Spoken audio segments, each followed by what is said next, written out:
이 세상의 모든 것들을 보시기에 아름답게 창조하신 하나님, 오직 사랑과 은혜로 하나님의 선물로서 저희들을 자녀 삼아주시고 거룩한 주일을 맞이하여 하나님께 예배드리기에 이곳에 저희들을 인도하여 주심을 진심으로 감사드립니다.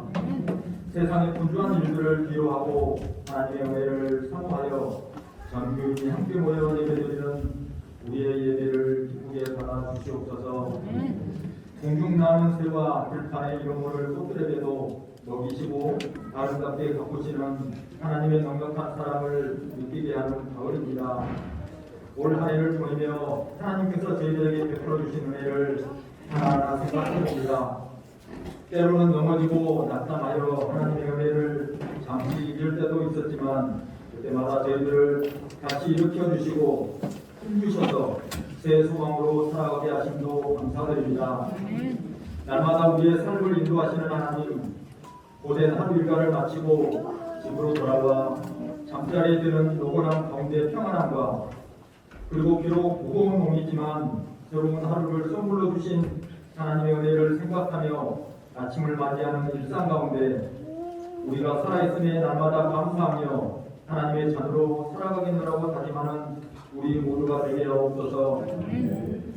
어떤 상황에서도 우리의 삶을 인도해 주시는 사랑이신 주님, 다가오는 17일에 치러지는 개인 수능을 준비해온 세마대 자녀들을 위해 기도합니다.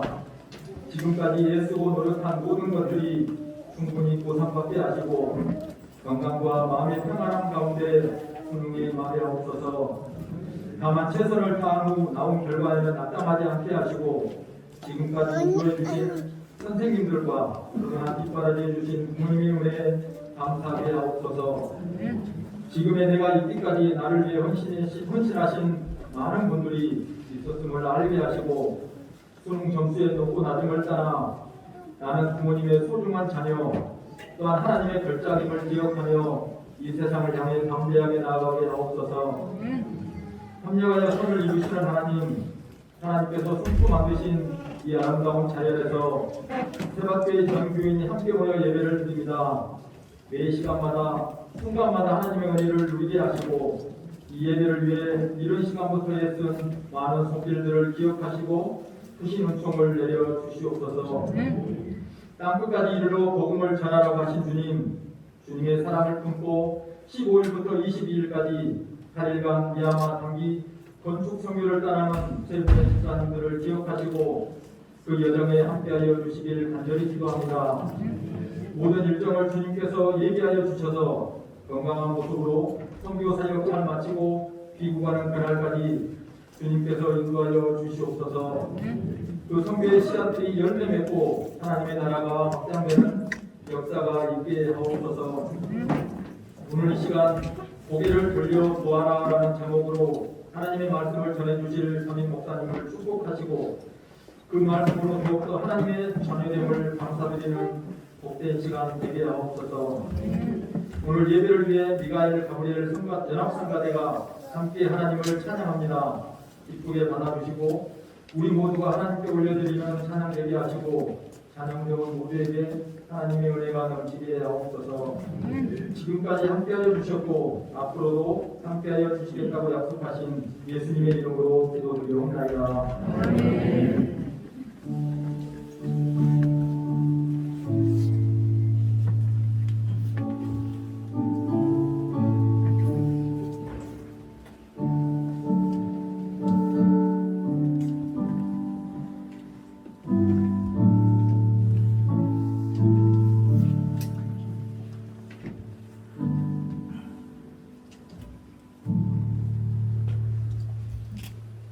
교회 소식을 알려드리겠습니다. 여러분 주로 참고해 주시기 바라고요. 먼저 먼 곳까지 오시면 정말 수고 많이 하셨고 고생하셨습니다. 이렇게 멋지고 아름다우신 게 예전에 미쳐 올랐는데 여기 와서 보니까 이렇게 다들 멋지고 아름다우셔서 얼마나 좋은지 모릅니다. 옆에 계신 분들과 먼저 인사 한번 나눌까요? 싸움이나 축복합니다. 네. 고맙습니다. 몇 가지 광고 말씀을 드리도록 하겠습니다. 이번 주 목요일 날이 우리 수능 시험을 보는 날입니다. 오늘 1회 때 그 아이를 위해서 축복 기도하는 시간이 있었는데 우리 별을 잊지 말고 기도해 주시기 바라고요. 시험 보는 당일날은 아침 아이를 시험 일정에 맞춰서 교회에서 기도하는 시간이 있습니다. 시간을 내실 때에 하루 종일 함께한 걸로 어려우시더라도 1시간, 2시간 짬을 내셔서 오셔서 우리 아이를 위해서 기도하는 자리에 함께해 주셨으면 고맙겠습니다. 우리 교사 모집하는 것 주로 참고해 주시기 바라고요. 사회선교위원회에서 사랑의 나눔 행사 진행하는 것 기억해 주시는데 특별히 19일 날은 토요일 날은 김치를 담그는 날이어서 크게 손길이 많이 필요하지 않고요. 22일 날 화요일 날 포장하고 배송하는 것에 좀 성도 반찬을 만들고 하는 것 때문에 손길이 많이 필요하다고 그러네요. 22일 날 일정을 보시고 시간을 내셔서 봉사한 자리 많이 함께 하셨으면 좋겠고요. 또 후원하기 원하시는 분들은 주머니 나와 있는 대로 참고하셔서 후원에 참여해 주시면 감사하겠습니다. 우리 교회가 지금 70년, 90년, 은혜 60년을 지나고 이제 소망의 100년을 향해 나아가고 있는데 저희 교회가 이제 소망의 100년 어떤 교회로 우리 교회를 세워갈까 하는 진짜 고민과 기도 중에 있습니다. 당에서 소위원회를 만들어서 소망의 100년 우리는 이런 교회가 됐으면 좋겠습니다. 기도하면서 지금 논의하고 의견을 만들어가고 있는 중인데 이제 얼추 내용들이 만들어졌습니다. 그래서 이 내용들을 가지고 우리 교회 중립자들, 권사님들, 안수집사님들, 원로장님들, 신부장님들, 또 관심 있는 교우들 이렇게 해서 다음 주 3부 예배 후에 1시에 2층 소열비실에서 같이 그것을 비전을 좀 같이 공유하는 그리고 같이 의견들을 좀 나누는 그런 시간을 가지려고 합니다. 우리 교우님도 많이 참여하시고 특별히 소망의 100년 후에 우리 사학교의 리더가 되고 중추가 될 수 있는 젊은 세대들을 기억하시고 많이들 참석해서 또 의견도 주고 같이 품고 기도해야 될 것이 무엇인가를 같이 나누는 그런 자리가 되었으면 좋겠습니다. 기억해 주시고요. 다음 주 1시 2층 소열비실에 꼭 참여해 주시기 바랍니다. 우리 박명신 목사님이 개척하여 목회하고 계시는 주롱리 은혜교회가 교회 건축을 했습니다. 오늘 잘 마무리됐고요. 이제 오늘 입당 예배를 제도회 주관으로 진행하게 됩니다. 저희가 오늘 야외 예배를 드려서 행사에 참여하지 못해서 미리 양해를 구하고 헌금만 보내드리고요. 이번 주 수요일 날 방문하려고 합니다. 오전 예배 끝나고 교회에서 1시 출발해서 새로 건축한 교회를 좀 보고 축복하고 기도하는 시간을 가지려고 하는데 함께하기 원하시는 교우들은 이재선 목사님께 미리 말씀을 드려서 사랑 배정하는데 어려움이 없도록 신청해 주시기 바랍니다. 오늘 우리가 야외 예배를 드리는데 야외 예배 여러 도움의 손길들이 있었습니다. 우리 오늘 예배 참여하지 못한 한순 장로님께서 많은 물질로 후원하셔서 오늘 풍성하게 이렇게 상품도 준비하게 됐고요. 또 우리 임용신 장로님, 이성택 집사님 두 분이 또 귀한 것들을 헌물해 주셨고요. 또 우리 김진희 집사님, 이성복 집사님 가정에서 직접 재배한 단감을 올해도 우리 교우들과 식사할 때 나눌 수 있도록 후원해 주셨습니다. 이 자리에 계신 분들 잠깐 일어나시죠. 이성복 집사님, 우리 김진희 집사님, 임장호님, 이성택 집사님 일어나보시죠. 여기 계십니다. 네, 안녕히 계신가요? 우리 축복의 박수 쳐주시기 바랍니다.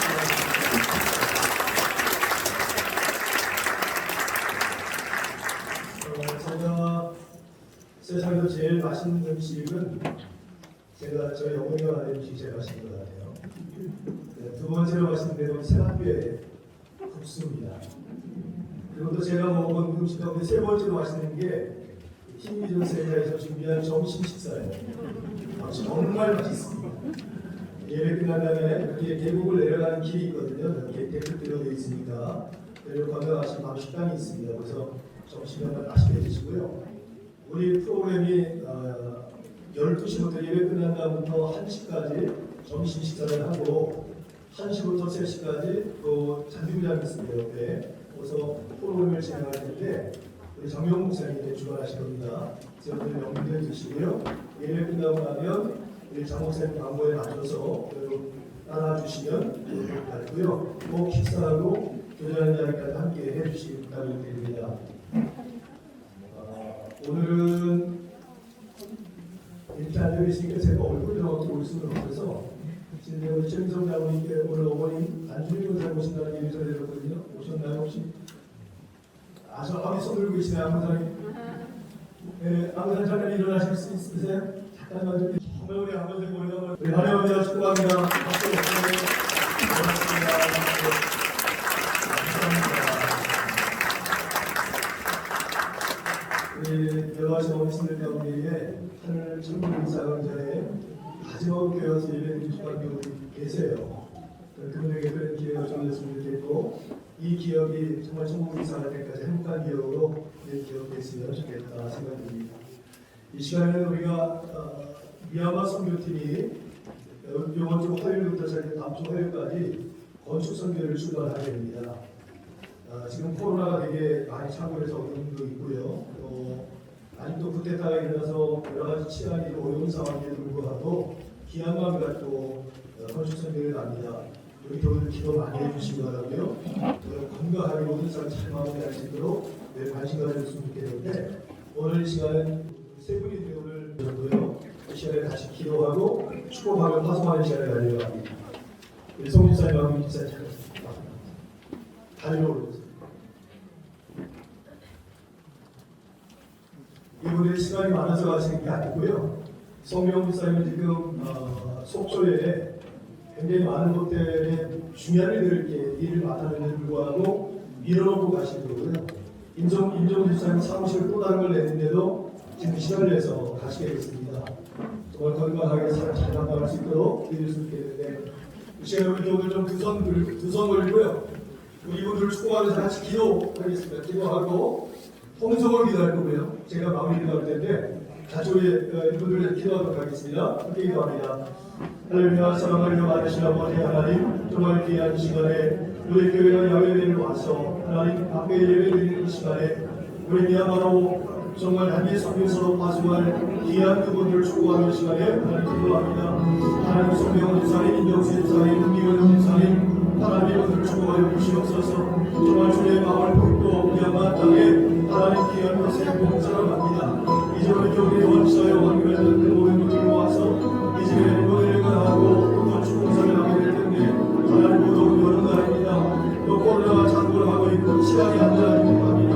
여러분의 불고 주님 수업에 하나님 순종하여 봅시다. 우리 이들을 축복하여 주시옵소서.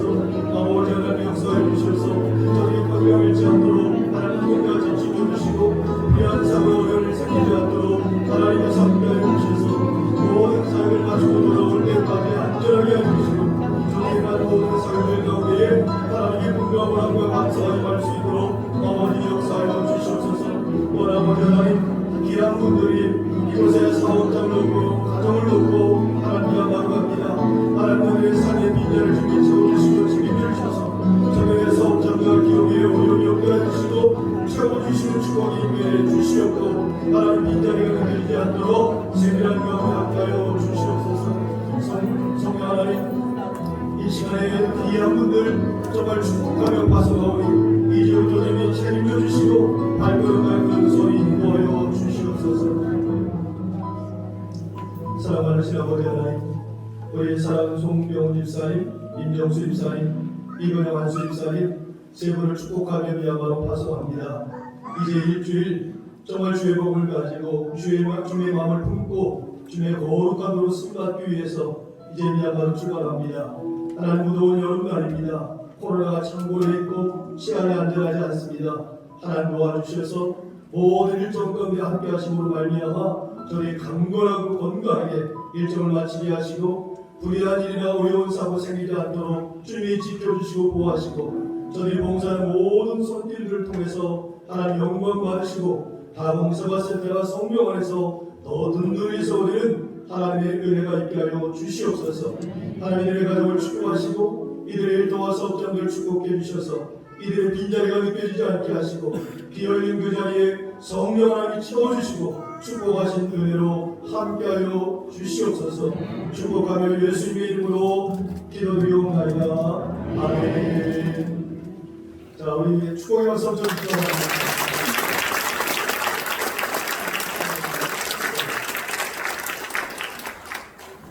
감사합니다. 네, 다시 한번 옆에 분들 얼굴 보면서 반갑습니다, 사랑합니다 인사 나누도록 하겠습니다. 반갑습니다.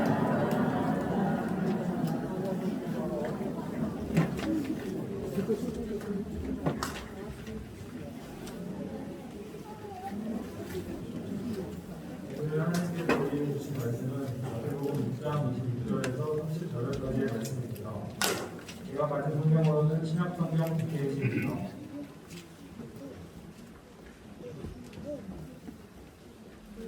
다 찾으신 줄 알고 보고드리겠습니다.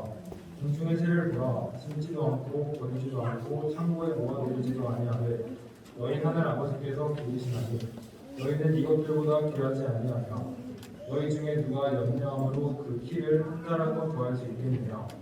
또 너희가 어찌 의복을 위하여 염려하느냐. 들의 백합화가 어떻게 자라는가 생각하였다. 수고도 아니하고 일삼도 아니하느니라.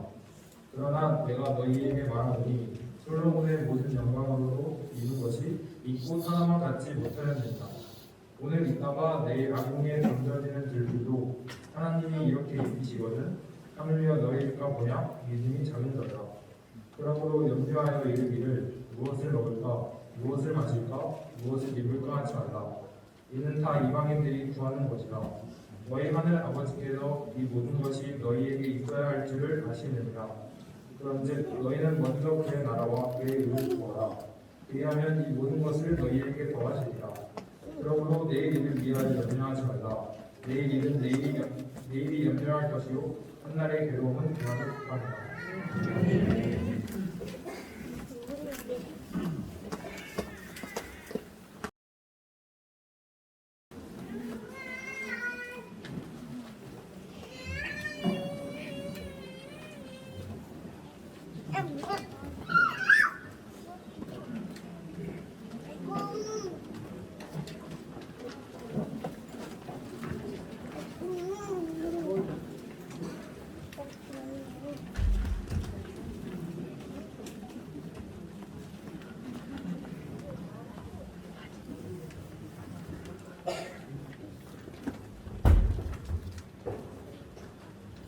언니야, 이게 아니야.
귀한 찬양 감사합니다. 고맙습니다. 우리 야외예배를 준비하기 위해서 어제 교육자들 또 찬양팀들이 이곳에 왔었습니다. 의자 세팅을 하고 또 악기 같은 거 세팅을 하고 또 펜달도 하고 그런 안내하는 곳에 이정표를 붙이고 여러 가지 공사를 하고 어제 왔는데 날씨가 너무 좋은 겁니다. 따뜻한 봄날 같은. 그래서 오늘도 날씨가 이랬으면 좋겠다 기도하고 기대하는 마음을 갖고 이제 공사를 다 끝내고 점심 먹고 교회로 가려고 하는데 비가 내리더라고요. 근데 조금 내리는 것 같다는 거 막 쏟아져가지고는 하나님에게 조금 삐졌었습니다. 그래서 제가 마음속으로 하나님 오늘은 제가 좀 참는데 내일까지 기억은 정말 삐집니다 하고 기도했는데 아침에 일어나니까 기억이 맺혔고요. 날씨도 이렇게 춥지가 않아서 참 감사하다는 생각했고요. 또 하나는 여기가 단풍이 너무 예쁜데 단풍이 다 진대 오면 우리 교우들도 너무 쓸쓸하겠다. 제발 좀 붙어 있어야 된다. 만약에 단풍이 좀 떨어졌으면 마지막 잎새처럼 물개역자들에게 단풍잎을 만들어가지고 좀 몇 개 붙여놓자 이런 생각까지 했었습니다. 그런데 단풍이 제법 그대로 남아있더라고요. 그렇죠? 그런데도 불만하시죠? 네, 고맙습니다. 이게 다 구독이라고요? 네, 하나님 덕입니다. 네, 하나님께 영광 박수 올려드릴까요?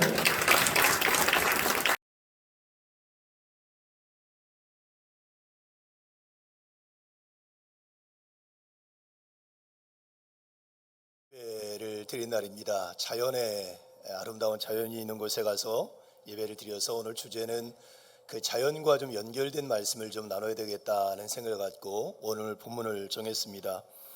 우리가 야외배 가는 그 팀비전 센터는 팀 선교회라고 하는 그 복음주의 계통의 선교 단체가 운영했던 곳입니다. 1890년 미국 뉴욕에서 시작된 단체이고요.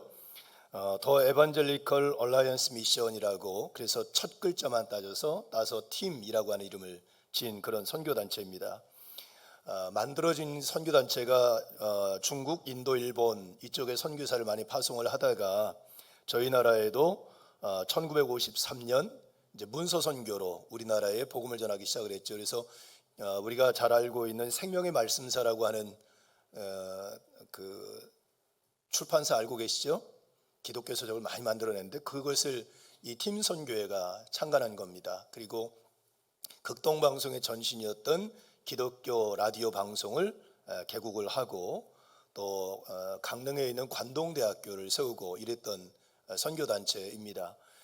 선교사들과 성도들 그런 훈련을 시키기 위해서 팀 이제 수양관을 비전센터를 세웠는데 지금은 1995년도 그때의 모든 재산권을 한국 선교단체에 넘기고 미국으로 귀국을 하고요. 지금은 이제 한국 선교팀들이 생명의 말씀사부터 시작해서 그것을 운영하고 있는 곳입니다.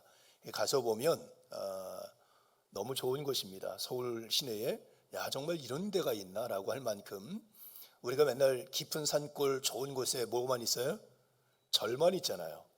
야 이분들은 어떻게 이런 데 절을 지었을까 이렇게 생각하는데 아니 그 속에 이렇게 너무 좋은 곳들이 우리 기독교 센터가 있다고 하는 것이 한편은 참 감사하다는 생각이 듭니다.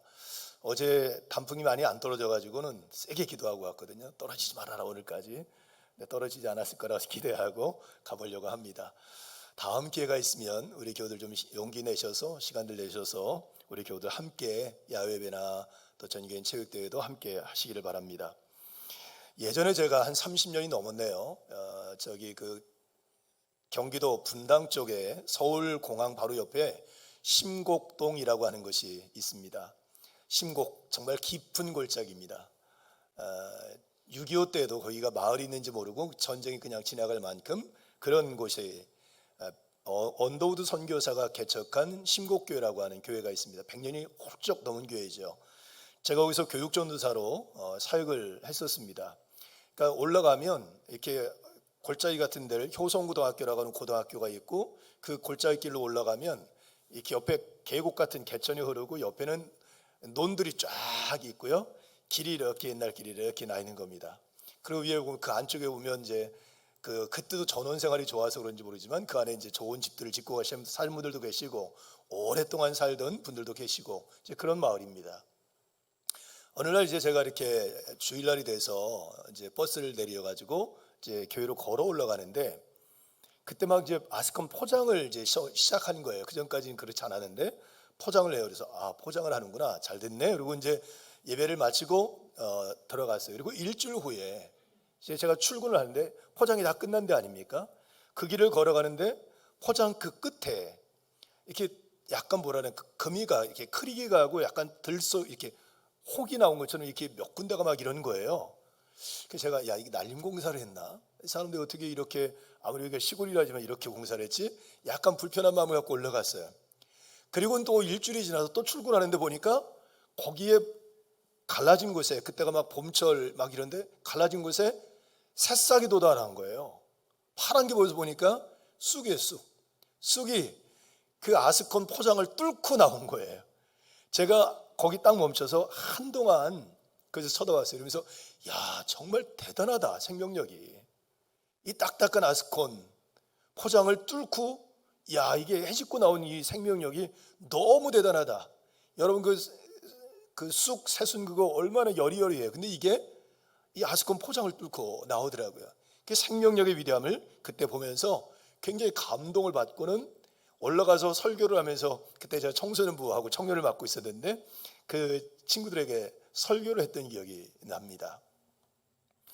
여러분, 적극성은 생명의 본성입니다. 그러니까 하나님이 우리 인간과 모든 생명을 창조하셨을 때 생명들은 생명에 대한 적극성들을 갖고 있습니다.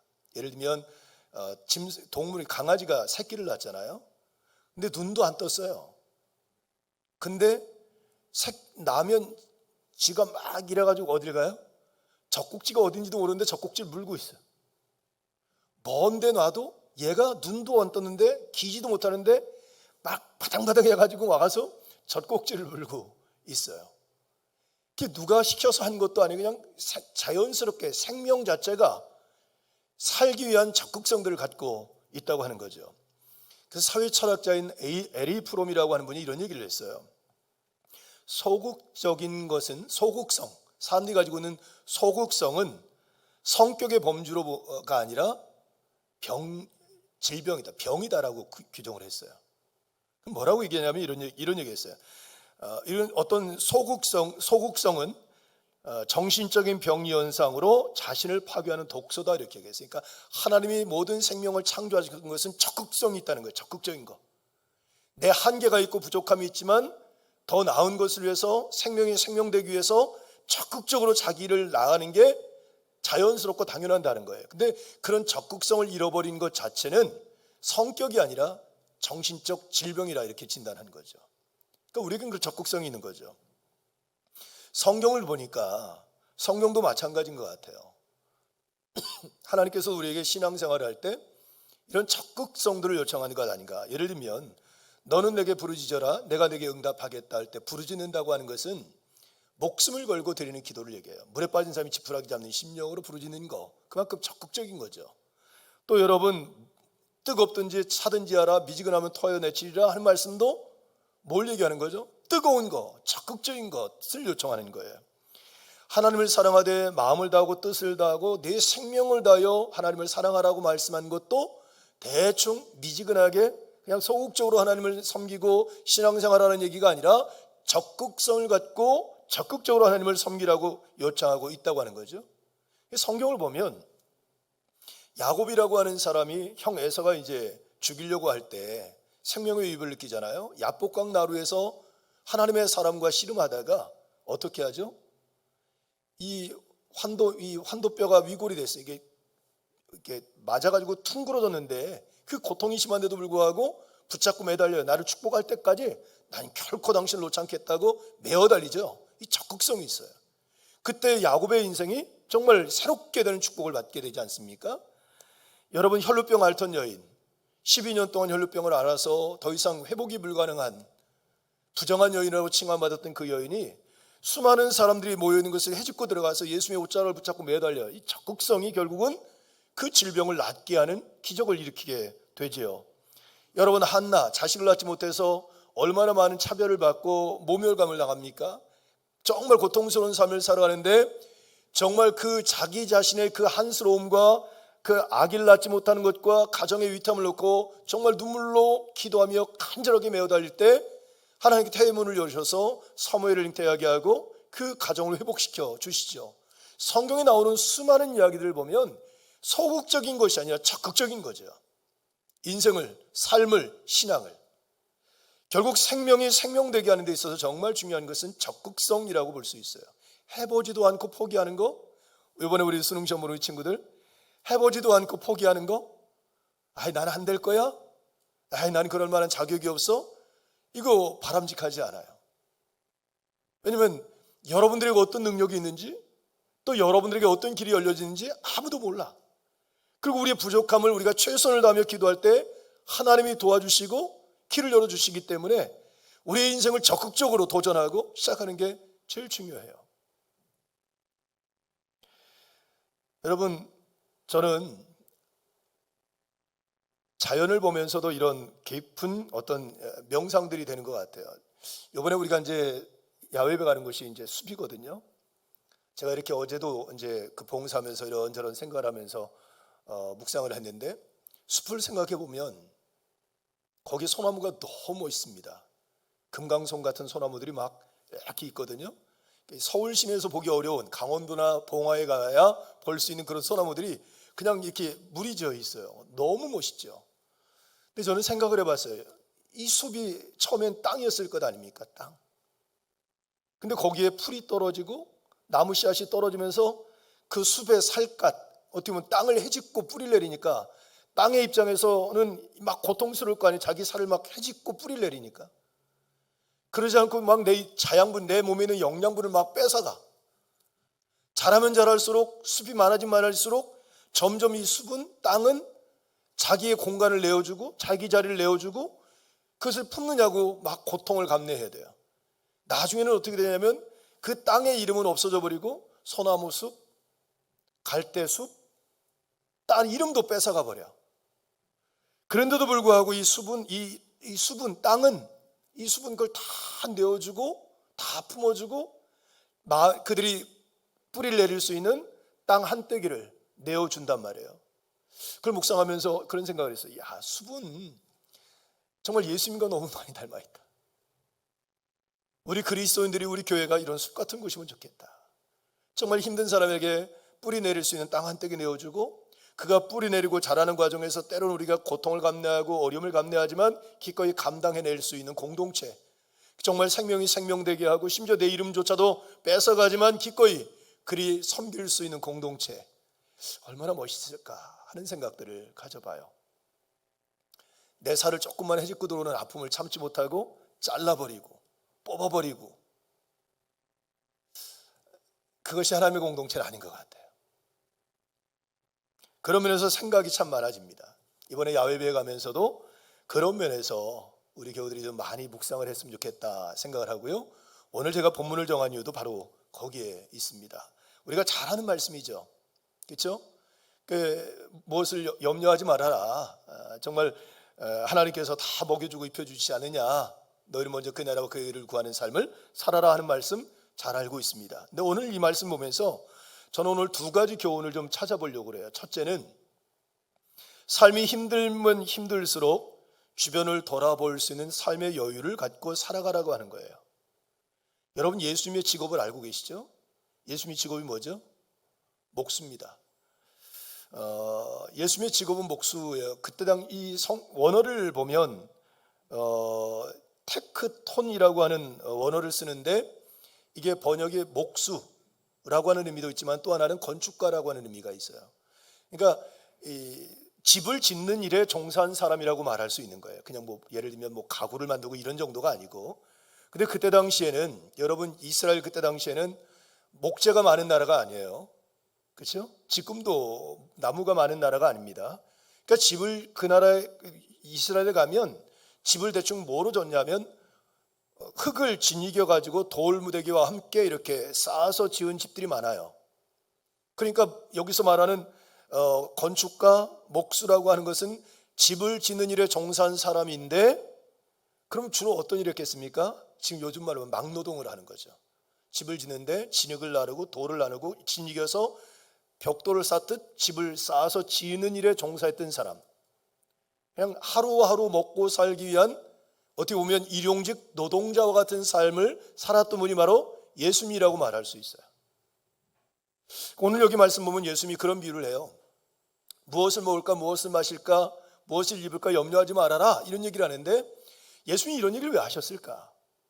여러분, 예수님이 일용직 노동자예요. 더군다나 우리가 알고 있는 것처럼 아버지 없이 홀어머니 밑에서 4명의 남동생과 여동생들을 돌보는 가장이었어요. 소년 가장이었단 말이에요.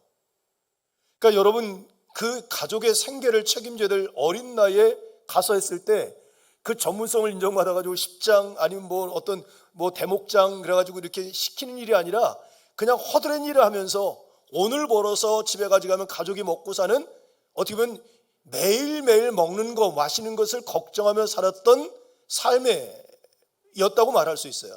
예수님의 삶이 그렇다고 볼 수 있어요. 그러니까 그 노동하는 사람들과 만나서 얘기하면 그 사람들이 하는 얘기가 뭐죠? 매일 야, 오늘 이 정도 가지고는 오늘 우리 아이 내일 밥은 먹을 수 있는데 내일 우리 아이 학비를 못 내는데 우리 아이 책을 사줘야 되는데 이거 가지고 못 하는데, 이 걱정이 매일 있는 거예요.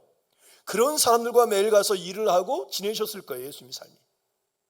그러니까 삶에 여유가 있어요, 없어요? 그런 매일 먹고 사는 일로 걱정해두고 염려하는데 주변을 돌아볼 여유도 없죠.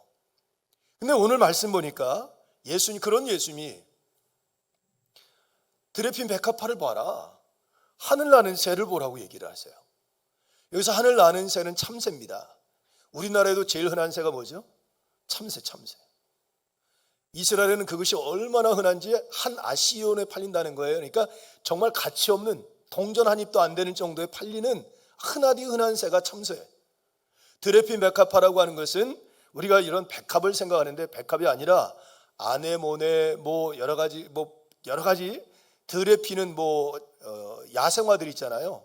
우리나라는 그게 없는데 야생화로 피는 그 다양한 꽃들 종류 굉장히 많죠. 예를 들면 우리나라는 그게 없는데 야생 양귀비가 있어요. 몽골 같은 데 가면 꽃이 되게 예쁘거든요. 이스라엘에도 가면 그 야생 양귀비가 있어요. 그런 거, 붓꽃, 글라디올러스, 아네모네, 이런 야생에서 피는 다양한 꽃들을 그냥 통칭적으로 얘기하는 거니까 그냥 광야에 들꽃들을 얘기하는 들꽃. 저 들꽃을 봐라. 생각해보세요, 여러분. 삶에 여유가 있어. 먹고 사는데 문제가 없어. 시간도 여유가 있어. 이런 사람들 주머니에 손 넣고 다니면서 들에 핀 꽃도 보고 하늘 나는 새도 보고, 야, 새들이 날아가네. 아, 이런 게 있지.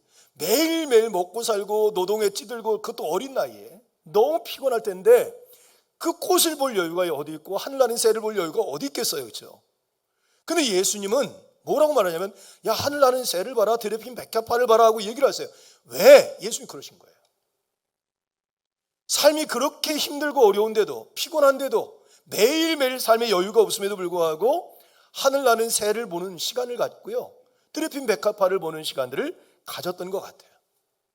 그리고 그것들을 통해서 깊은 묵상을 했던 것 같아요. 여러분, 원어를 보면 되게 재미있는 표현이 나와요. 여러분, 먼저 26절을 한번 보세요. 26절을 보면 이렇게 공중의 새를 보라 그랬어요. 새를 보라. 그렇죠? 그 다음에 여러분 28절을 보세요. 28절을 보면 밑에 보면 백합화가 어떻게 자라는가 생각하여 보라. 새를 봐라.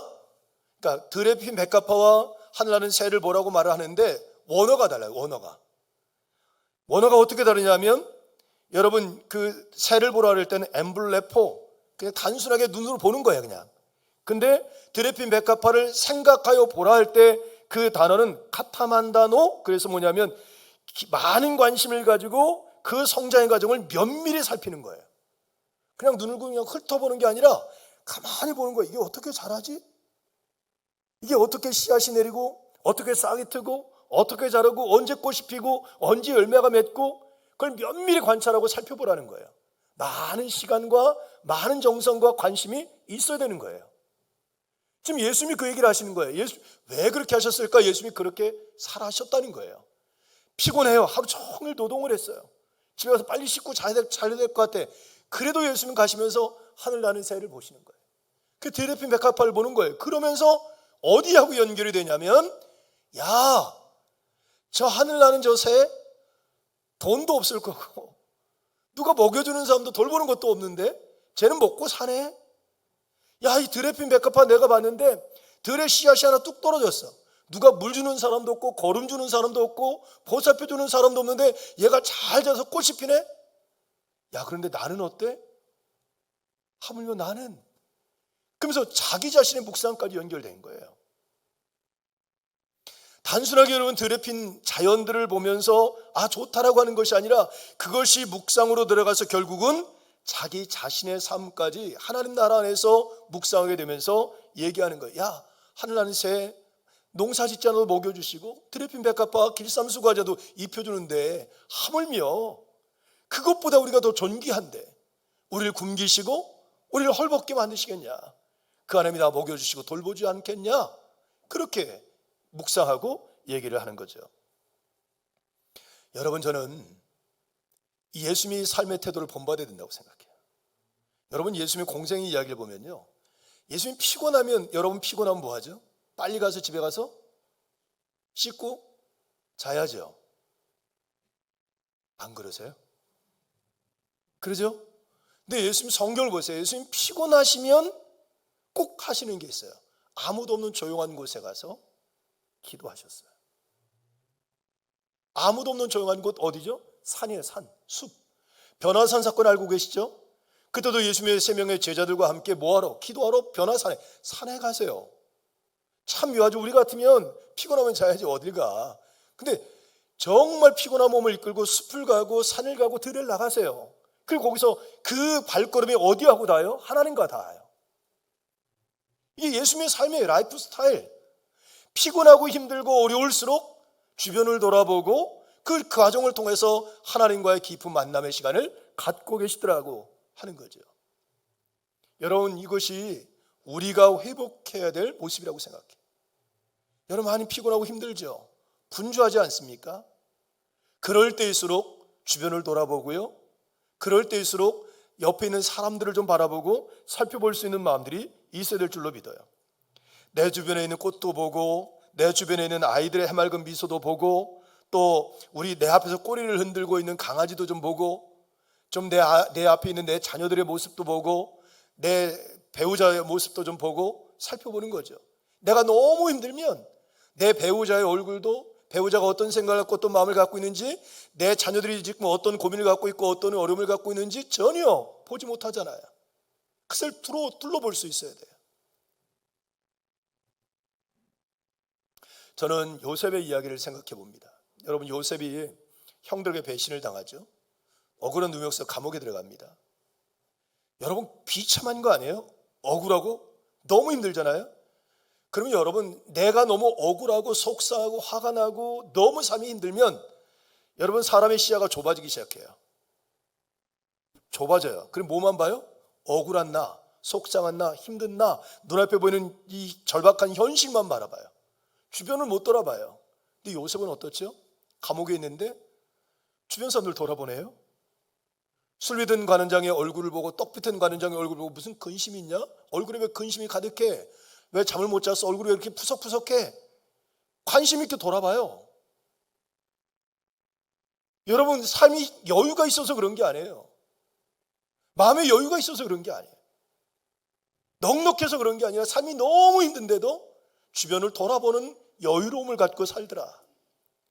삶이 너무 힘들고 어려워도 다른 사람을 좀 깃들 수 있도록 마음 한편에 땅 한 평이라도 내어주는 여유로움을 갖고 있더라는 거죠. 그런데 놀라운 것은 그런 과정들을 통해서 누구를 만나요? 하나님 만나고 하나님이 일하시는 능력과 역사를 경험하게 되더라고 하는 거예요. 저는 우리 교우들이 그럴 수 있길 축복해요. 우리 이번에 시험 치는 친구들도 그런 여유가 있길 바라요.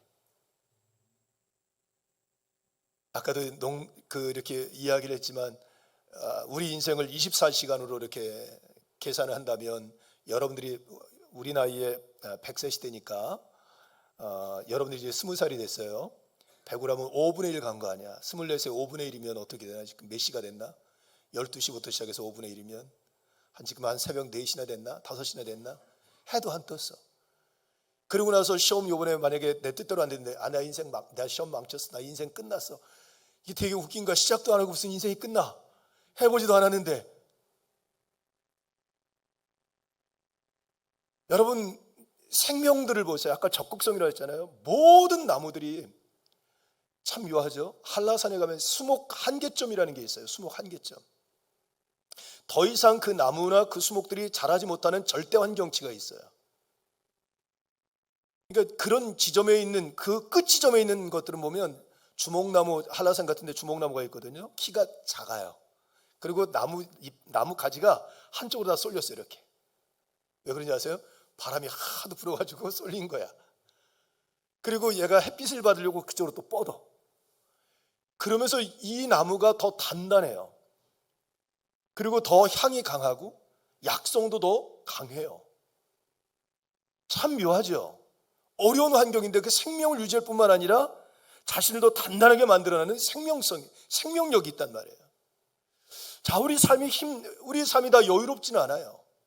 그러나 여러 가지 삶의 환경들 속에서도 여전히 삶의 여유를 갖고 내게 생명 주신 그 하나님의 뜻대로 적극성을 갖고 삶을 살아내면서 나를 지켜낼 뿐만 아니라 또 다른 누군가를 살려내는 삶을 살아갈 수 있다고 하는 거죠.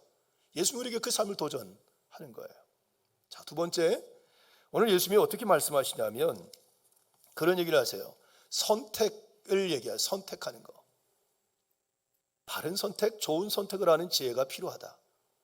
드레핀 백합화를 보고 하늘나는 새를 바라보면서 묵상한 것을 통하여 지혜로운 선택을 하는 삶을 살라고 얘기하세요.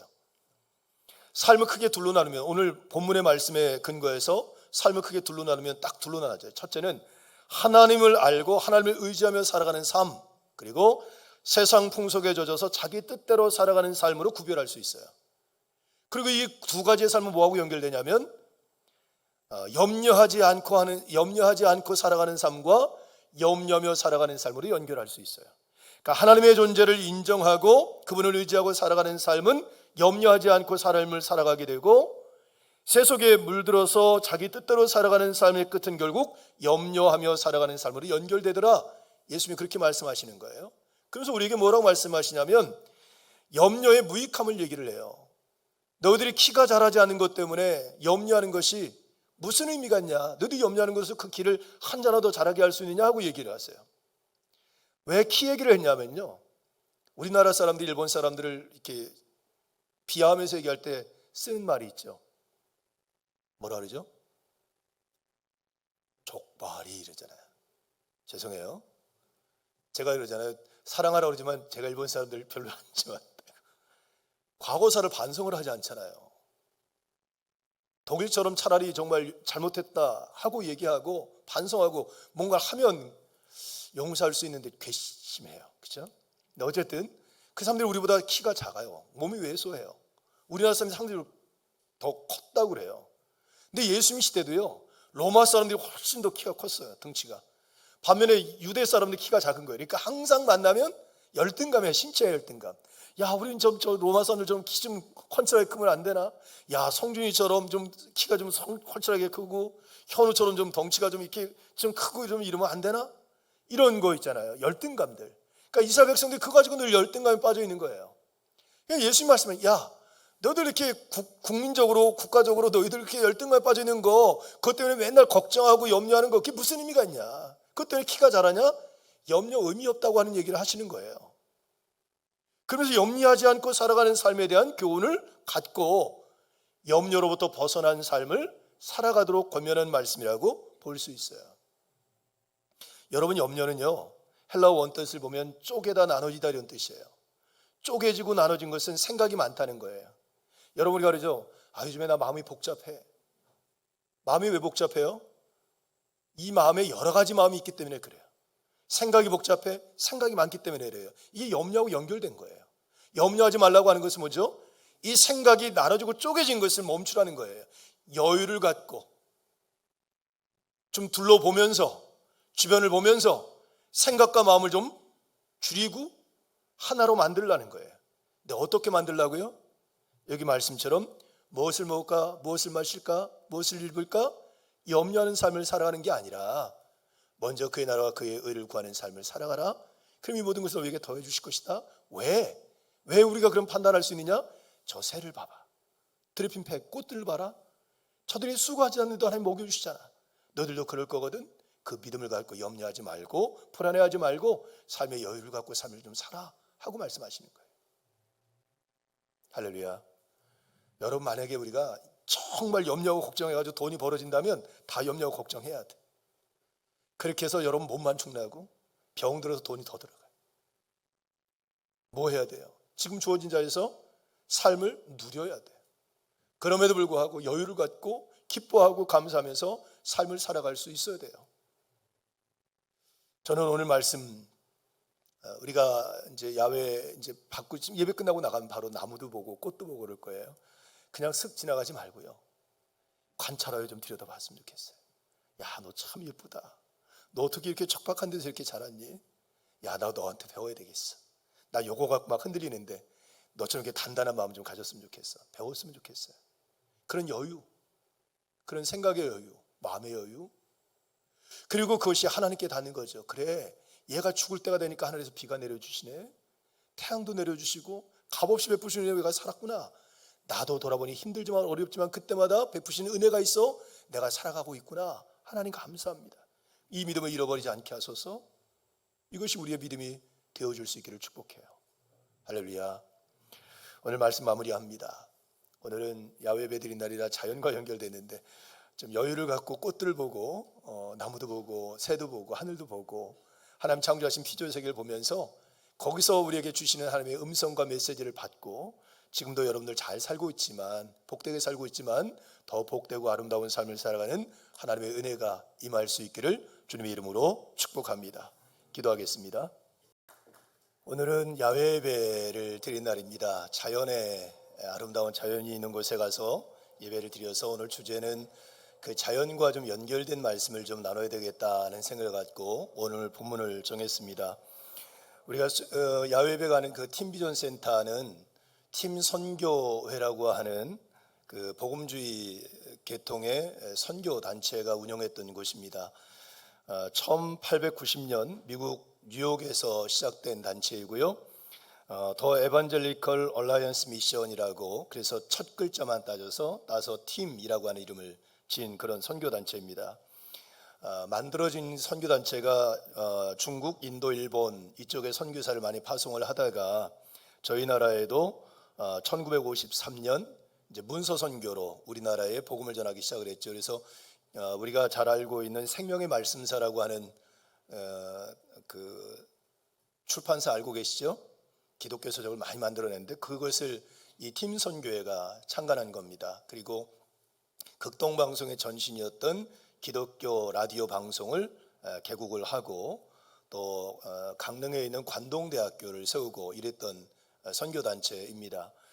선교사들과 성도들 그런 훈련을 시키기 위해서 팀 이제 수양관을 비전센터를 세웠는데 지금은 1995년도 그때의 모든 재산권을 한국 선교단체에 넘기고 미국으로 귀국을 하고요. 지금은 이제 한국 선교팀들이 생명의 말씀사부터 시작해서 그것을 운영하고 있는 곳입니다. 가서 보면 너무 좋은 곳입니다. 서울 시내에 야 정말 이런 데가 있나라고 할 만큼 우리가 맨날 깊은 산골 좋은 곳에 뭐만 있어요? 절만 있잖아요. 야 이분들은 어떻게 이런 데 절을 지었을까 이렇게 생각하는데 아니 그 속에 이렇게 너무 좋은 곳들이 우리 기독교 센터가 있다고 하는 것이 한편은 참 감사하다는 생각이 듭니다. 어제 단풍이 많이 안 떨어져 가지고는 세게 기도하고 왔거든요. 떨어지지 말아라 오늘까지. 떨어지지 않았을 거라고 기대하고 가보려고 합니다. 다음 기회가 있으면 우리 교우들 좀 용기 내셔서 시간들 내셔서 우리 교우들 함께 야외배나 또 전교인 체육대회도 함께 하시기를 바랍니다. 예전에 제가 한 30년이 넘었네요. 저기 그 경기도 분당 쪽에 서울공항 바로 옆에 심곡동이라고 하는 것이 있습니다. 심곡 정말 깊은 골짜기입니다. 6.25 때도 거기가 마을이 있는지 모르고 전쟁이 그냥 지나갈 만큼 그런 곳에 언더우드 선교사가 개척한 심곡교회라고 하는 교회가 있습니다. 100년이 훌쩍 넘은 교회죠. 제가 거기서 교육전도사로 사역을 했었습니다. 그러니까 올라가면 이렇게 골짜기 같은 데를 효성고등학교라고 하는 고등학교가 있고, 그 골짜기 길로 올라가면 이렇게 옆에 계곡 같은 개천이 흐르고 옆에는 논들이 쫙 있고요. 길이 이렇게 옛날 길이 이렇게 나 있는 겁니다. 그리고 위에 보면 그 안쪽에 보면 이제 그때도 전원 생활이 좋아서 그런지 모르지만 그 안에 이제 좋은 집들을 짓고 가시는 사는 분들도 계시고 오랫동안 살던 분들도 계시고 이제 그런 마을입니다. 어느 날 이제 제가 이렇게 주일날이 돼서 이제 버스를 내려 가지고 이제 교회로 걸어 올라가는데 그때 막 이제 아스콘 포장을 이제 시작하는 거예요. 그 전까지는 그렇지 않았는데 포장을 해요. 그래서 포장을 하는구나, 잘 됐네. 그리고 이제 예배를 마치고 들어갔어요. 그리고 일주일 후에 이제 제가 출근을 하는데 포장이 다 끝난 데 아닙니까? 그 길을 걸어가는데 포장 그 끝에 이렇게 약간 뭐라는 거미가 이렇게 크리기가 하고 약간 들소 이렇게 혹이 나온 것처럼 이렇게 몇 군데가 막 이러는 거예요. 그래서 제가 이게 날림 공사를 했나? 이 사람들이 어떻게 이렇게 아무리 여기가 시골이라지만 이렇게 공사를 했지? 약간 불편한 마음을 갖고 올라갔어요. 그리고 또 일주일이 지나서 또 출근하는데 보니까 거기에 갈라진 곳에, 그때가 막 봄철 막 이런데 갈라진 곳에 새싹이 돋아난 거예요. 파란 게 보여서 보니까 쑥이에요. 쑥이 그 아스콘 포장을 뚫고 나온 거예요. 제가 거기 딱 멈춰서 한동안 그래서 쳐다봤어요. 그러면서 야, 정말 대단하다, 생명력이. 이 딱딱한 아스콘 포장을 뚫고 야, 이게 해집고 나온 이 생명력이 너무 대단하다. 여러분 그 쑥 새순 그거 얼마나 여리여리해요. 근데 이게 이 아스콘 포장을 뚫고 나오더라고요. 그 생명력의 위대함을 그때 보면서 굉장히 감동을 받고는 올라가서 설교를 하면서 그때 제가 청소년부하고 청년을 맡고 있었는데 그 친구들에게 설교를 했던 기억이 납니다. 여러분, 적극성은 생명의 본성입니다. 그러니까 하나님이 우리 인간과 모든 생명을 창조하셨을 때 생명들은 생명에 대한 적극성들을 갖고 있습니다. 예를 들면 동물이 강아지가 새끼를 낳잖아요. 근데 눈도 안 떴어요. 근데 나면 지가 막 이래가지고 어딜 가요? 젖꼭지가 어딘지도 모르는데 젖꼭지를 물고 있어요. 먼데 놔도 얘가 눈도 안 떴는데 기지도 못하는데 막 바당바당 해가지고 와가서 젖꼭지를 물고 있어요. 그게 누가 시켜서 한 것도 아니고 그냥 자연스럽게 생명 자체가 살기 위한 적극성들을 갖고 있다고 하는 거죠. 그래서 사회 철학자인 에리 프롬이라고 하는 분이 이런 얘기를 했어요. 소극적인 것은 소극성, 사람들이 가지고 있는 소극성은 성격의 범주로가 아니라 질병이다, 병이다라고 규정을 했어요. 그럼 뭐라고 얘기하냐면 이런 얘기했어요. 이런 어떤 소극성은 정신적인 병리 현상으로 자신을 파괴하는 독소다, 이렇게 얘기했어요. 그러니까 하나님이 모든 생명을 창조하신 것은 적극성이 있다는 거예요. 적극적인 거.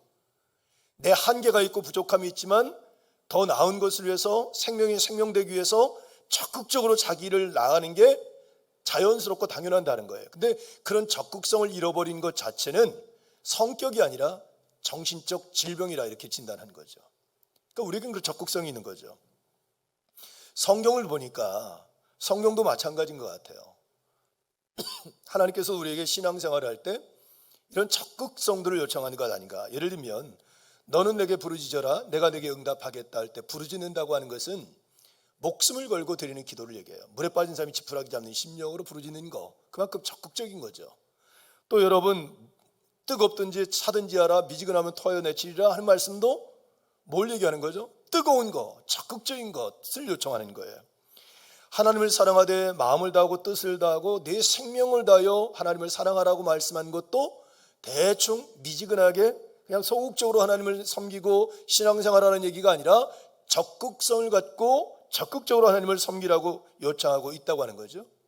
성경을 보면 야곱이라고 하는 사람이 형 에서가 이제 죽이려고 할 때 생명의 위협을 느끼잖아요. 야복강 나루에서 하나님의 사람과 씨름하다가 어떻게 하죠? 이 환도뼈가 위골이 됐어요. 이게 맞아가지고 퉁그러졌는데 그 고통이 심한데도 불구하고 붙잡고 매달려요. 나를 축복할 때까지 난 결코 당신을 놓지 않겠다고 매어달리죠. 이 적극성이 있어요. 그때 야곱의 인생이 정말 새롭게 되는 축복을 받게 되지 않습니까? 여러분, 혈루병 앓던 여인 12년 동안 혈루병을 앓아서 더 이상 회복이 불가능한 부정한 여인이라고 칭함받았던 그 여인이 수많은 사람들이 모여있는 것을 헤집고 들어가서 예수님의 옷자락을 붙잡고 매달려 이 적극성이 결국은 그 질병을 낫게 하는 기적을 일으키게 되지요. 여러분, 한나 자식을 낳지 못해서 얼마나 많은 차별을 받고 모멸감을 당합니까?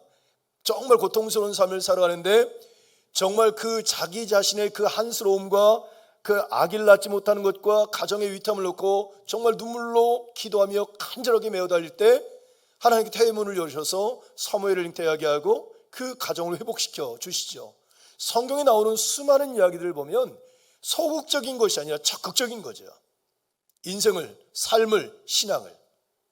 결국 생명이 생명되게 하는 데 있어서 정말 중요한 것은 적극성이라고 볼 수 있어요. 해보지도 않고 포기하는 거. 이번에 우리 수능 시험 보는 친구들 해보지도 않고 포기하는 거.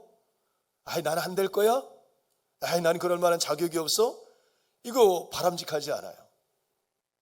왜냐하면 여러분들에게 어떤 능력이 있는지, 또 여러분들에게 어떤 길이 열려지는지 아무도 몰라.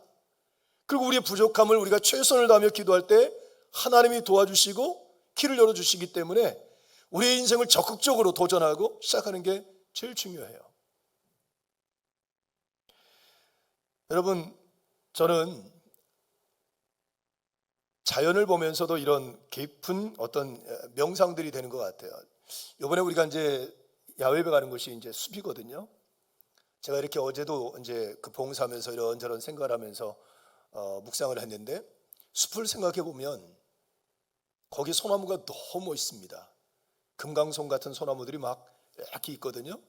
서울 시내에서 보기 어려운 강원도나 봉화에 가야 볼 수 있는 그런 소나무들이 그냥 이렇게 물이 져 있어요. 너무 멋있죠. 근데 저는 생각을 해봤어요. 이 숲이 처음엔 땅이었을 것 아닙니까? 땅. 근데 거기에 풀이 떨어지고 나무 씨앗이 떨어지면서 그 숲의 살갗, 어떻게 보면 땅을 헤집고 뿌리를 내리니까 땅의 입장에서는 막 고통스러울 거 아니에요. 자기 살을 막 헤집고 뿌리를 내리니까. 그러지 않고 막 내 자양분, 내 몸에 있는 영양분을 막 뺏어가. 자라면 자랄수록, 숲이 많아지면 많아질수록 점점 이 숲은, 땅은 자기의 공간을 내어주고 자기 자리를 내어주고 그것을 품느냐고 막 고통을 감내해야 돼요. 나중에는 어떻게 되냐면 그 땅의 이름은 없어져 버리고 소나무 숲, 갈대숲, 땅 이름도 뺏어가 버려.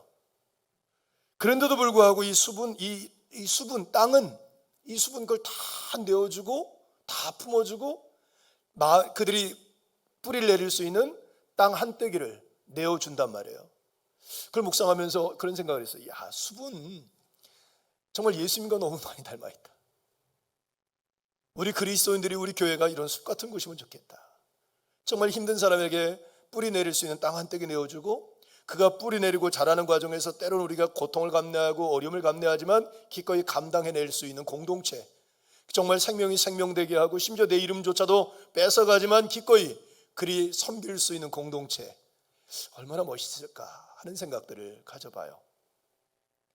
내 살을 조금만 헤집고 들어오는 아픔을 참지 못하고 잘라버리고 뽑아버리고, 그것이 하나님의 공동체는 아닌 것 같아요. 그런 면에서 생각이 참 많아집니다. 이번에 야외배에 가면서도 그런 면에서 우리 교우들이 좀 많이 묵상을 했으면 좋겠다 생각을 하고요. 오늘 제가 본문을 정한 이유도 바로 거기에 있습니다. 우리가 잘 아는 말씀이죠. 그렇죠? 무엇을 염려하지 말아라. 정말 하나님께서 다 먹여주고 입혀주시지 않느냐. 너희는 먼저 그 나라와 그 의를 구하는 삶을 살아라 하는 말씀 잘 알고 있습니다. 근데 오늘 이 말씀 보면서 저는 오늘 두 가지 교훈을 좀 찾아보려고 그래요. 첫째는 삶이 힘들면 힘들수록 주변을 돌아볼 수 있는 삶의 여유를 갖고 살아가라고 하는 거예요. 여러분, 예수님의 직업을 알고 계시죠? 예수님의 직업이 뭐죠? 목수입니다.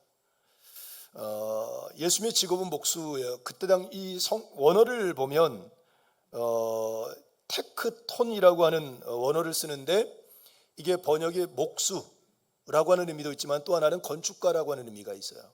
그러니까 이 집을 짓는 일에 종사한 사람이라고 말할 수 있는 거예요. 그냥 뭐 예를 들면 뭐 가구를 만들고 이런 정도가 아니고.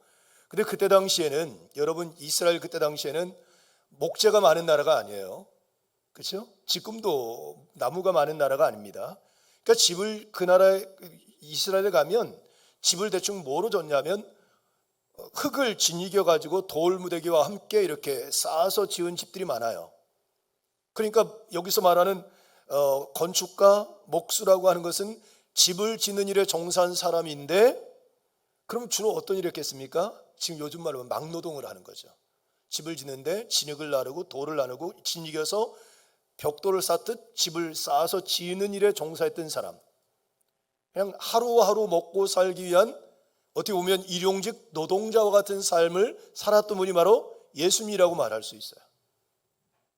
오늘 여기 말씀 보면 예수님이 그런 비유를 해요.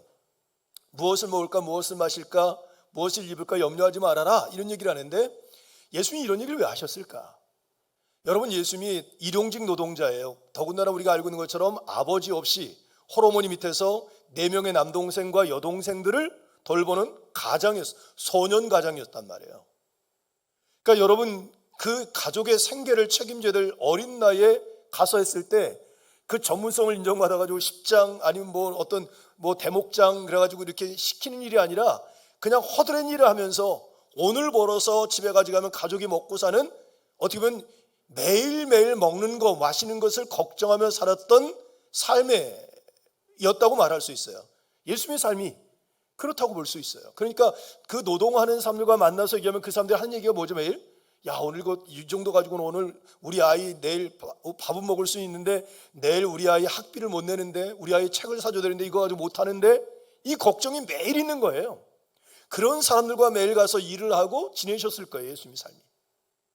그러니까 삶에 여유가 있어요, 없어요? 그런 매일 먹고 사는 일로 걱정해두고 염려하는데 주변을 돌아볼 여유도 없죠. 근데 오늘 말씀 보니까 그런 예수님이 드레핀 백합화를 봐라, 하늘 나는 새를 보라고 얘기를 하세요.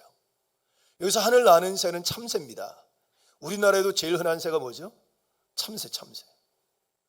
이스라엘에는 그것이 얼마나 흔한지 한 아시온에 팔린다는 거예요. 그러니까 정말 가치 없는, 동전 한 입도 안 되는 정도에 팔리는 흔하디 흔한 새가 참새.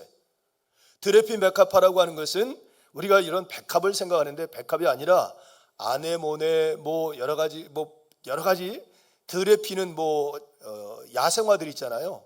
우리나라는 그게 없는데 야생화로 피는 그 다양한 꽃들 종류 굉장히 많죠. 예를 들면 우리나라는 그게 없는데 야생 양귀비가 있어요. 몽골 같은 데 가면 꽃이 되게 예쁘거든요. 이스라엘에도 가면 그 야생 양귀비가 있어요. 그런 거, 붓꽃, 글라디올러스, 아네모네, 이런 야생에서 피는 다양한 꽃들을 그냥 통칭적으로 얘기하는 거예요. 그러니까 그냥 광야에 들꽃들을 얘기하는 들꽃. 저 들꽃을 봐라. 생각해보세요, 여러분. 삶에 여유가 있어. 먹고 사는데 문제가 없어. 시간도 여유가 있어. 이런 사람들 주머니에 손 넣고 다니면서 들에 핀 꽃도 보고 하늘 나는 새도 보고, 야, 새들이 날아가네. 아, 이런 게 있지. 매일매일 먹고 살고 노동에 찌들고, 그것도 어린 나이에 너무 피곤할 텐데 그 꽃을 볼 여유가 어디 있고 하늘 나는 새를 볼 여유가 어디 있겠어요, 그렇죠? 근데 예수님은 뭐라고 말하냐면, 야, 하늘 나는 새를 봐라, 들에 핀 백합화를 봐라 하고 얘기를 하세요. 왜? 예수님이 그러신 거예요. 삶이 그렇게 힘들고 어려운데도, 피곤한데도, 매일매일 삶에 여유가 없음에도 불구하고 하늘 나는 새를 보는 시간을 갖고요, 들에 핀 백합화를 보는 시간들을 가졌던 것 같아요. 그리고 그것들을 통해서 깊은 묵상을 했던 것 같아요. 여러분, 원어를 보면 되게 재미있는 표현이 나와요. 여러분, 먼저 26절을 한번 보세요. 26절을 보면 이렇게 공중의 새를 보라 그랬어요. 새를 보라. 그렇죠? 그 다음에 여러분 28절을 보세요. 28절을 보면 밑에 보면 백합화가 어떻게 자라는가 생각하여 보라. 새를 봐라. 그러니까 들에 핀 백합화와 하늘나는 새를 보라고 말을 하는데 원어가 달라요. 원어가 어떻게 다르냐면, 여러분 그 새를 보라 그럴 때는 엠블레포, 그냥 단순하게 눈으로 보는 거예요, 그냥. 근데 들에 핀 백합화를 생각하여 보라 할 때 그 단어는 카타만다노, 그래서 뭐냐면 많은 관심을 가지고 그 성장의 과정을 면밀히 살피는 거예요. 그냥 눈을 그냥 훑어보는 게 아니라 가만히 보는 거예요. 이게 어떻게 자라지? 이게 어떻게 씨앗이 내리고, 어떻게 싹이 트고, 어떻게 자라고, 언제 꽃이 피고, 언제 열매가 맺고, 그걸 면밀히 관찰하고 살펴보라는 거예요. 많은 시간과 많은 정성과 관심이 있어야 되는 거예요. 지금 예수님이 그 얘기를 하시는 거예요. 왜 그렇게 하셨을까? 예수님이 그렇게 살아셨다는 거예요. 피곤해요. 하루 종일 노동을 했어요. 집에 가서 빨리 씻고 자야 될 것 같아. 그래도 예수님 가시면서 하늘 나는 새를 보시는 거예요. 그 드레핀 백합화를 보는 거예요. 그러면서 어디하고 연결이 되냐면, 야, 저 하늘 나는 저 새 돈도 없을 거고 누가 먹여주는 사람도 돌보는 것도 없는데 쟤는 먹고 사네. 야, 이 드레핀 백합화 내가 봤는데 들에 씨앗이 하나 뚝 떨어졌어. 누가 물 주는 사람도 없고 거름 주는 사람도 없고 보살펴 주는 사람도 없는데 얘가 잘 자서 꽃이 피네. 야, 그런데 나는 어때? 하물며 나는. 그러면서 자기 자신의 묵상까지 연결된 거예요. 단순하게 여러분 드레핀 자연들을 보면서 좋다라고 하는 것이 아니라 그것이 묵상으로 들어가서 결국은 자기 자신의 삶까지 하나님 나라 안에서 묵상하게 되면서 얘기하는 거예요. 야, 하늘 나는 새 농사 짓지 않아도 먹여주시고 드레핀 백합화 길쌈수 과자도 입혀주는데 하물며 그것보다 우리가 더 존귀한데 우리를 굶기시고 우리를 헐벗게 만드시겠냐? 그 하나님이 나 먹여주시고 돌보지 않겠냐? 그렇게 묵상하고 얘기를 하는 거죠. 여러분, 저는 예수님이 삶의 태도를 본받아야 된다고 생각해요. 여러분, 예수님의 공생의 이야기를 보면요, 예수님 피곤하면, 여러분 피곤하면 뭐 하죠? 빨리 가서 집에 가서 씻고 자야죠. 안 그러세요? 그러죠? 근데 예수님 성경을 보세요. 예수님 피곤하시면 꼭 하시는 게 있어요. 아무도 없는 조용한 곳에 가서 기도하셨어요. 아무도 없는 조용한 곳 어디죠? 산이에요. 산, 숲. 변화산 사건 알고 계시죠? 그때도 예수님의 3명의 제자들과 함께 뭐하러? 기도하러 산에 가세요. 참 묘하죠. 우리 같으면 피곤하면 자야지 어딜 가. 근데 정말 피곤한 몸을 이끌고 숲을 가고 산을 가고 들을 나가세요. 그리고 거기서 그 발걸음이 어디하고 닿아요? 하나님과 닿아요. 이게 예수님의 삶의 라이프 스타일.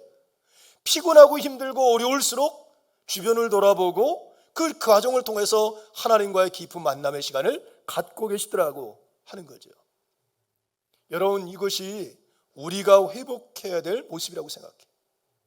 여러분, 많이 피곤하고 힘들죠? 분주하지 않습니까? 그럴 때일수록 주변을 돌아보고요, 그럴 때일수록 옆에 있는 사람들을 좀 바라보고 살펴볼 수 있는 마음들이 있어야 될 줄로 믿어요. 내 주변에 있는 꽃도 보고 내 주변에 있는 아이들의 해맑은 미소도 보고 또 우리 내 앞에서 꼬리를 흔들고 있는 강아지도 좀 보고 좀 내 앞에 있는 내 자녀들의 모습도 보고 내 배우자의 모습도 좀 보고 살펴보는 거죠. 내가 너무 힘들면 내 배우자의 얼굴도, 배우자가 어떤 생각을 갖고 어떤 마음을 갖고 있는지, 내 자녀들이 지금 어떤 고민을 갖고 있고 어떤 어려움을 갖고 있는지 전혀 보지 못하잖아요. 그것을 둘러볼 수 있어야 돼요. 저는 요셉의 이야기를 생각해 봅니다. 여러분, 요셉이 형들에게 배신을 당하죠. 억울한 누명서 감옥에 들어갑니다. 여러분, 비참한 거 아니에요? 억울하고 너무 힘들잖아요. 그러면 여러분, 내가 너무 억울하고 속상하고 화가 나고 너무 삶이 힘들면 여러분, 사람의 시야가 좁아지기 시작해요. 좁아져요. 그럼 뭐만 봐요? 억울한 나, 속상한 나, 힘든 나, 눈앞에 보이는 이 절박한 현실만 바라봐요. 주변을 못 돌아봐요. 근데 요셉은 어떻죠? 감옥에 있는데 주변 사람들 돌아보네요. 술비든 관원장의 얼굴을 보고, 떡비든 관원장의 얼굴을 보고 무슨 근심이 있냐? 얼굴에 왜 근심이 가득해? 왜 잠을 못 잤어? 얼굴이 왜 이렇게 푸석푸석해? 관심 있게 돌아봐요. 여러분, 삶이 여유가 있어서 그런 게 아니에요. 마음에 여유가 있어서 그런 게 아니에요.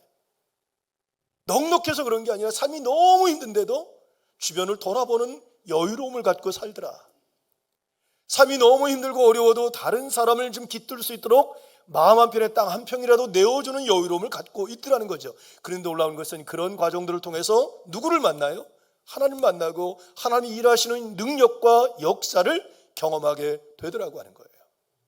저는 우리 교우들이 그럴 수 있길 축복해요. 우리 이번에 시험 치는 친구들도 그런 여유가 있길 바라요.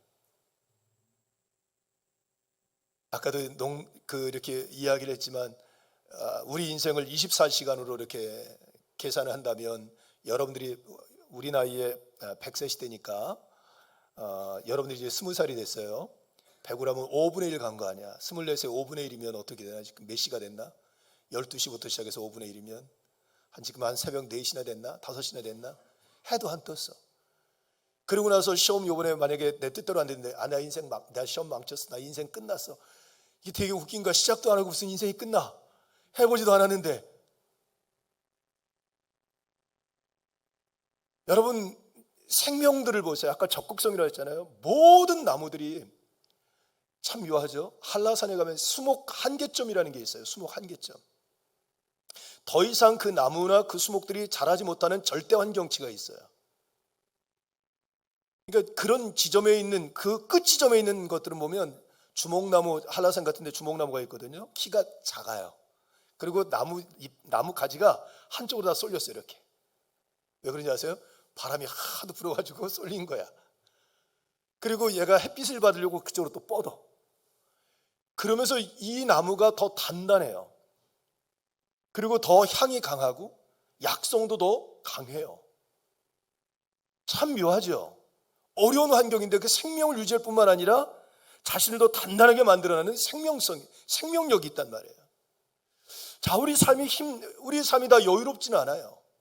그러나 여러 가지 삶의 환경들 속에서도 여전히 삶의 여유를 갖고 내게 생명 주신 그 하나님의 뜻대로 적극성을 갖고 삶을 살아내면서 나를 지켜낼 뿐만 아니라 또 다른 누군가를 살려내는 삶을 살아갈 수 있다고 하는 거죠. 예수님이 우리에게 그 삶을 도전하는 거예요. 자, 두 번째, 오늘 예수님이 어떻게 말씀하시냐면 그런 얘기를 하세요. 선택을 얘기해요. 선택하는 거. 바른 선택, 좋은 선택을 하는 지혜가 필요하다. 들에 핀 백합화를 보고 하늘나는 새를 바라보면서 묵상한 것을 통하여 지혜로운 선택을 하는 삶을 살라고 얘기하세요. 삶을 크게 둘로 나누면 오늘 본문의 말씀에 근거해서 삶을 크게 둘로 나누면 딱 둘로 나눠져요. 첫째는 하나님을 알고 하나님을 의지하며 살아가는 삶, 그리고 세상 풍속에 젖어서 자기 뜻대로 살아가는 삶으로 구별할 수 있어요. 그리고 이 두 가지의 삶은 뭐하고 연결되냐면 염려하지 않고 살아가는 삶과 염려하며 살아가는 삶으로 연결할 수 있어요. 그러니까 하나님의 존재를 인정하고 그분을 의지하고 살아가는 삶은 염려하지 않고 삶을 살아가게 되고, 세속에 물들어서 자기 뜻대로 살아가는 삶의 끝은 결국 염려하며 살아가는 삶으로 연결되더라. 예수님이 그렇게 말씀하시는 거예요. 그래서 우리에게 뭐라고 말씀하시냐면 염려의 무익함을 얘기를 해요. 너희들이 키가 자라지 않는 것 때문에 염려하는 것이 무슨 의미가 있냐? 너희들이 염려하는 것을 그 키를 한 자라도 자라게 할 수 있느냐 하고 얘기를 하세요. 왜 키 얘기를 했냐면요, 우리나라 사람들이 일본 사람들을 이렇게 비하하면서 얘기할 때 쓰는 말이 있죠. 뭐라 그러죠? 족발이 이러잖아요. 죄송해요. 제가 이러잖아요. 사랑하라고 그러지만 제가 일본 사람들 별로 안 좋아해요. 과거사를 반성을 하지 않잖아요. 독일처럼 차라리 정말 잘못했다 하고 얘기하고 반성하고 뭔가 하면 용서할 수 있는데 괘씸해요. 그렇죠? 근데 어쨌든 그 사람들이 우리보다 키가 작아요. 몸이 왜소해요. 우리나라 사람들이 상대적으로 더 컸다고 그래요. 근데 예수님 시대도요, 로마 사람들이 훨씬 더 키가 컸어요. 등치가. 반면에 유대 사람들 키가 작은 거예요. 그러니까 항상 만나면 열등감이에요. 신체의 열등감. 야, 우리는 저 로마 사람들 좀 키 좀 훤칠하게 크면 안 되나? 야, 성준이처럼 좀 키가 좀 훤칠하게 크고 현우처럼 좀 덩치가 좀 이렇게 좀 크고 좀 이러면 안 되나? 이런 거 있잖아요. 열등감들. 그러니까 이스라엘 백성들이 그거 가지고 늘 열등감에 빠져 있는 거예요. 그러니까 예수님 말씀은, 야, 너희들 이렇게 국민적으로 국가적으로 너희들 이렇게 열등감에 빠져 있는 거, 그것 때문에 맨날 걱정하고 염려하는 거, 그게 무슨 의미가 있냐? 그것 때문에 키가 자라냐? 염려 의미 없다고 하는 얘기를 하시는 거예요. 그러면서 염려하지 않고 살아가는 삶에 대한 교훈을 갖고 염려로부터 벗어난 삶을 살아가도록 권면하는 말씀이라고 볼 수 있어요. 여러분, 염려는요, 헬라어 원뜻을 보면 쪼개다 나눠지다 이런 뜻이에요. 쪼개지고 나눠진 것은 생각이 많다는 거예요. 여러분이 그러죠. 요즘에 나 마음이 복잡해. 마음이 왜 복잡해요? 이 마음에 여러 가지 마음이 있기 때문에 그래요. 생각이 복잡해? 생각이 많기 때문에 그래요. 이게 염려하고 연결된 거예요. 염려하지 말라고 하는 것은 뭐죠? 이 생각이 나눠지고 쪼개진 것을 멈추라는 거예요. 여유를 갖고 좀 둘러보면서, 주변을 보면서 생각과 마음을 좀 줄이고 하나로 만들라는 거예요. 근데 어떻게 만들라고요? 여기 말씀처럼 무엇을 먹을까, 무엇을 마실까, 무엇을 입을까 염려하는 삶을 살아가는 게 아니라 먼저 그의 나라와 그의 의를 구하는 삶을 살아가라. 그럼 이 모든 것을 우리에게 더해 주실 것이다. 왜? 왜 우리가 그럼 판단할 수 있느냐? 저 새를 봐봐. 드레핀 팩 꽃들을 봐라. 저들이 수고하지 않는데도 하나님 먹여주시잖아. 너희들도 그럴 거거든. 그 믿음을 갖고 염려하지 말고 불안해하지 말고 삶의 여유를 갖고 삶을 좀 살아 하고 말씀하시는 거예요. 할렐루야. 여러분, 만약에 우리가 정말 염려하고 걱정해가지고 돈이 벌어진다면 다 염려하고 걱정해야 돼. 그렇게 해서 여러분 몸만 축나고 병 들어서 돈이 더 들어가요. 뭐 해야 돼요? 지금 주어진 자리에서 삶을 누려야 돼요. 그럼에도 불구하고 여유를 갖고 기뻐하고 감사하면서 삶을 살아갈 수 있어야 돼요. 저는 오늘 말씀, 우리가 이제 야외 이제 밖으로 지금 예배 끝나고 나가면 바로 나무도 보고 꽃도 보고 그럴 거예요. 그냥 슥 지나가지 말고요. 관찰하여 좀 들여다봤으면 좋겠어요. 야, 너 참 예쁘다. 너 어떻게 이렇게 척박한 데서 이렇게 자랐니? 야, 나 너한테 배워야 되겠어. 나 요거 갖고 막 흔들리는데 너처럼 이렇게 단단한 마음 좀 가졌으면 좋겠어. 배웠으면 좋겠어요. 그런 여유, 그런 생각의 여유, 마음의 여유, 그리고 그것이 하나님께 닿는 거죠. 그래, 얘가 죽을 때가 되니까 하늘에서 비가 내려주시네. 태양도 내려주시고 값없이 베푸시는 은혜가 살았구나. 나도 돌아보니 힘들지만 어렵지만 그때마다 베푸시는 은혜가 있어 내가 살아가고 있구나. 하나님 감사합니다. 이 믿음을 잃어버리지 않게 하소서. 이것이 우리의 믿음이 되어줄 수 있기를 축복해요. 할렐루야. 오늘 말씀 마무리합니다. 오늘은 야외 예배드린 날이라 자연과 연결됐는데 좀 여유를 갖고 꽃들을 보고 나무도 보고 새도 보고 하늘도 보고 하나님 창조하신 피조의 세계를 보면서 거기서 우리에게 주시는 하나님의 음성과 메시지를 받고 지금도 여러분들 잘 살고 있지만 복되게 살고 있지만 더 복되고 아름다운 삶을 살아가는 하나님의 은혜가 임할 수 있기를 주님의 이름으로 축복합니다. 기도하겠습니다. 하나님 감사합니다. 오늘 저희들에게 귀한 말씀을 통해서 하나님 우리 자신을 돌아보며 우리의 삶의 모습들을 성찰을 보게 하시니 얼마나 감사한지요. 무엇보다도 예수님처럼 삶이 아무리 힘들고 어려워도 생각의 여유, 마음의 여유를 갖고 주변을 돌아보며 살아가는 삶이 될 수 있도록 우리에게 은혜를 베풀어 주시옵소서.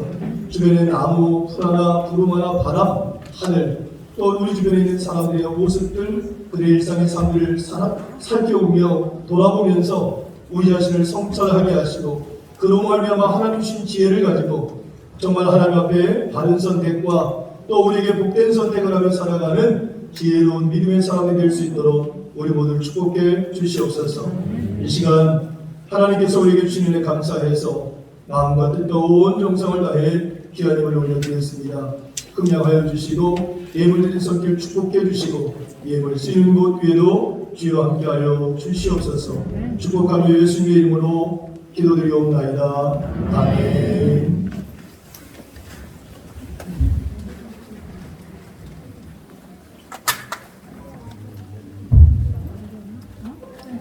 우리 자리에서 일어나셔서 우리 파송의 찬양 하나님께 올려드리겠습니다.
우리 구주 예수 그리스도의 은혜와 아버지 하나님의 극전신 사랑과 성령의 강화감동 역사하심이 예수님처럼 많이 힘들고 어렵고 분주하지만 그럼에도 불구하고 주변에 있는 나무와 꽃들과 풀들과 또 주변에 있는 많은 사람들, 또 사랑하는 가족들의 모습을 바라보면서 마음의 여유와 삶의 여유, 또 때로는 내 마음에 함정을 이어줘 누군가를 기쁘게 하고 그 안에서 나를 향하신 하나님의 뜻을 깨달아 바른 선택과 생명삶의 삶을 살겠다고 결단하는 이전에 거의 모든 교우들 한 분 한 분 위에 또 우리 사랑하는 단기선교팀들 기영들 위에 그리고 오랜만에 교회 나오신 우리 안준희 권사님 그의 생애를 위해 이제로부터 영원까지 함께 하옵시기를 간절히 축원하옵나이다. 아멘.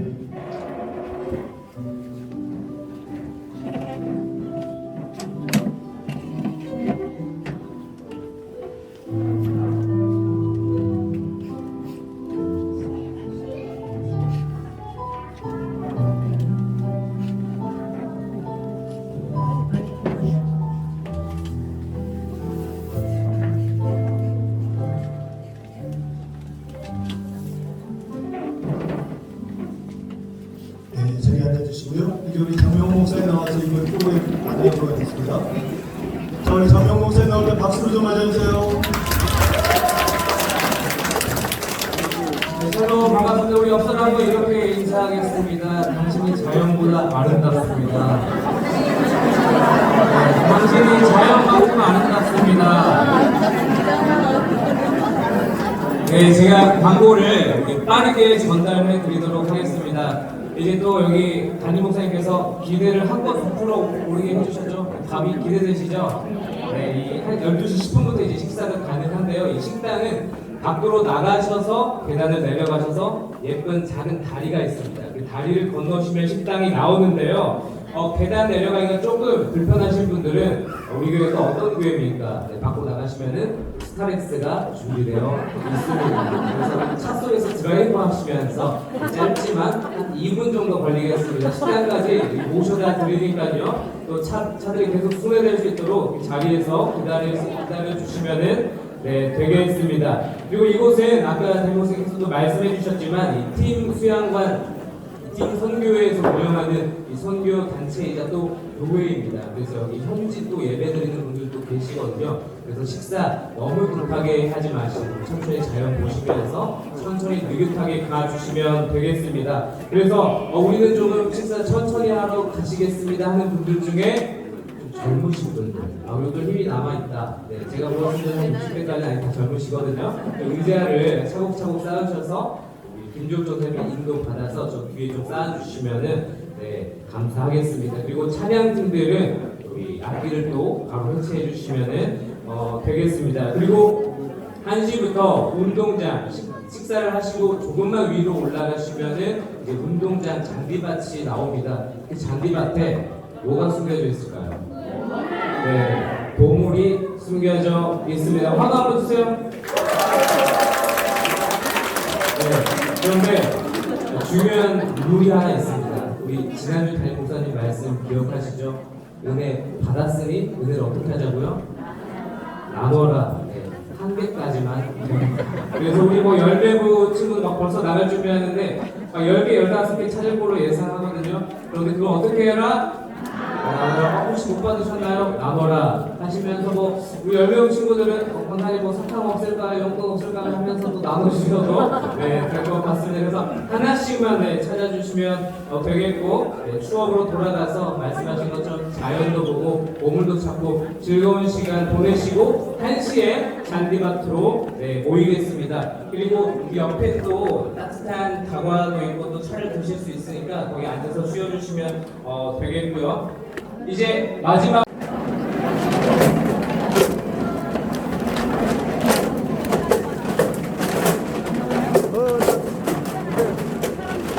괜찮아.